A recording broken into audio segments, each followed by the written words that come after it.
boxing in Gleason's gym, and I had this new manager, a really great guy who's to my friend to this day, a guy named Cha-Cha. And I was doing pretty well. You know, I had a bunch of knockouts. You know, I was putting seats in the, as he used to say, you're putting asses in the seats, you know. And I was fighting in all the clubs. You know, I was fighting in all the clubs. I fought in Sunnyside Gardens, fought in Roller-Rama, fought at Prospect Hall. You know that place you see on TV where they make your dreams come true, the wedding place? I fought there. That used to be a fight club. So what happened was I was training in Gleason's, and I really believed I was going to be champion of the world at this time. I really believed I'm going to make it. And a guy walked in. This guy walked in a suit, dressed up. And people used to come in there all the time. There was always something, you know. And there were people that hung out in there. Like there was a girl that hung out there. I think she was, I don't know what she was. She used to over the hill hooker or something. I don't know. But she used to hang out in there, and she used to like me, talk to me, and talk to her. And so she anytime she saw anybody with a suit, she would latch on and see if there was, you know, an opportunity. And he asked her about me, and she told him who I was. And then later, he got in touch with me and asked me if I ever thought about being on TV. Had you at that point? Well, I think everybody thinks about it, you know, especially when you see something on TV that you can identify with. Yeah, you know, I can do that, you know. But I really had this thing. I had really believed at this point in my life, I really thought I had found what I was supposed to do. You know, I really always thought there was something I was supposed to do. And I thought, it was the first time I hit somebody on the chin and knocked him around. I went, oh man, this is great. So he said to me, why don't you come down to my office? I got this, and this guy was a brokester too. He didn't have any, you know, he couldn't rub two. His name was Stuart Sheslow. He's a good guy. He didn't have two quarters to rub together though. And I was not sure it was in a joke. I wasn't sure. I thought maybe one of my friends was fooling around, you know. I'd get down to this office, they'd all jump out, what'd you think, you know. So I went, and it was a little tiny office on Madison Avenue, a little tiny upstairs, a couple of movie posters, and I walked in, and we read. He gave me a script, and he read, and it was from a pilot that he was trying to pitch called Augie. And Augie was a combination of Chico and the Man and Rocky. It's about an old man, ex-fighter, who owns a gym, and a young fighter who trains there, and they have a sort of a paternal son relationship. And they rent, the old man can't pay the rent, so he rents out half of it, and this will date it, to an aerobics instructor. You know, and then so you have girls and the thing, you know. All I could think of, I remember thinking, geez, leg warmers. But anyway, so I read, and he goes, you know, I was a college graduate, so I could read. So he went, hey, you know, you could do this, and I still thought, you know, it's a lot. I'll keep in touch. Don't worry. You know, I'll keep in touch. I'm gonna get this old. This is gonna be a show. Okay. So I went back to fighting, and I was fighting. And every once in a while, a couple of months would go by, he'd call me. He'd say, hey, you know, I didn't forget you. I'm still trying. Okay.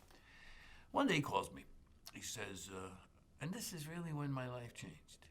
And it's interesting that I know the moment that my life changed.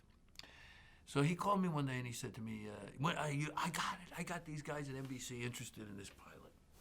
He said, but I know if they see you, this will make them, they'll put it over the top. You know, they got to see who I'm thinking of.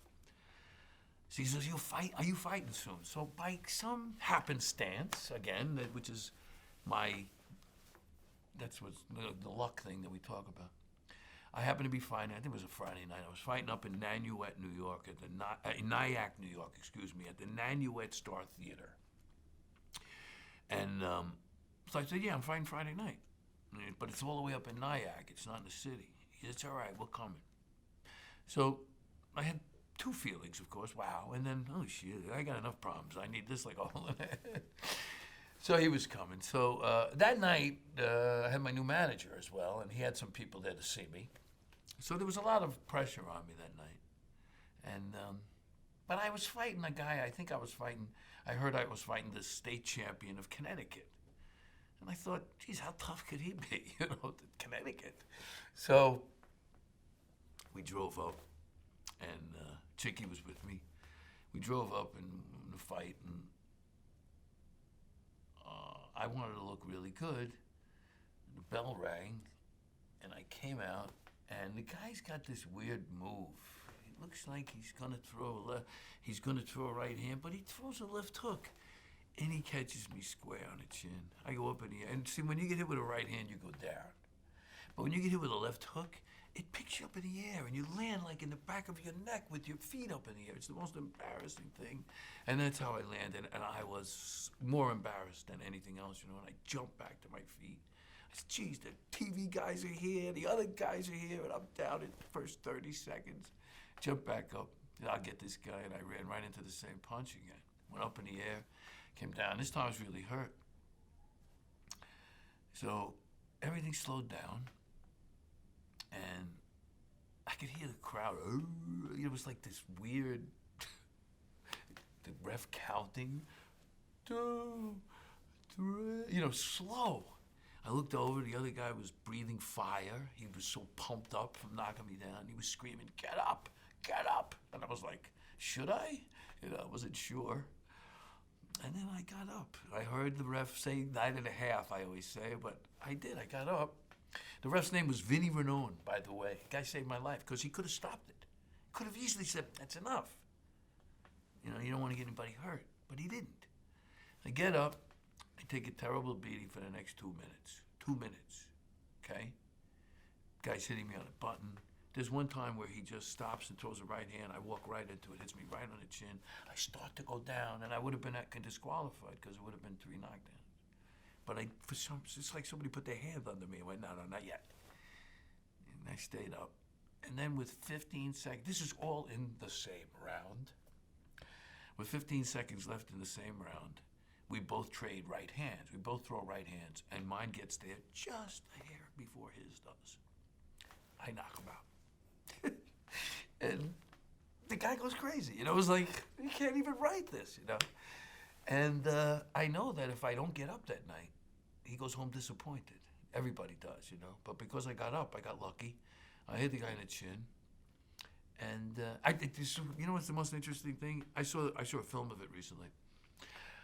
I walk towards the fighter. The fighter gets up. He can't beat the count, but he gets up, and he can't believe he lost his fight. He was just killing me, right?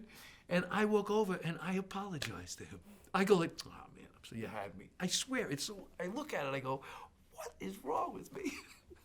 But I felt bad, because the guy had me. But that changed everything. He got me a screen test. The pilot never got made, but he got me a screen test, and then I got a pilot. They flew me to, got me a screen test with Jeremy Fuhrer and Ritzer, these 2 casting guys. And they sent it to Bill Blinn and I haven't thought of this in a long time, so please excuse me. Jerry and Bill, and these were 2 of them, they made Starsky and Hutch, so they sent it to them, and they had a show they were doing called Fast Lane Blues. It's my first TV job. And so they flew me out. I stayed at the Sportsman's Lodge, and I went up to this audition. So I'm sitting in the room, and the casting woman, this young woman, was walking around asking people what was their last job, what they had done. And people were saying, I did a pilot, who did an off-Broadway show, I did this thing in here. And she got to me. I said, I fought 8 rounds at Prospect Hall. And to her, it must have sounded like a play or something, because she went, oh, yeah. And she moved on. But I ended up getting the part, which is crazy. It was a part. It was a stretch. It was a guy named Dominic who loved his car more than his girlfriend. It was easy. So that was my first job. I got it. They flew me. I went home. I flew back out. I spent, I think it was 3 weeks. and I was acting in a thing.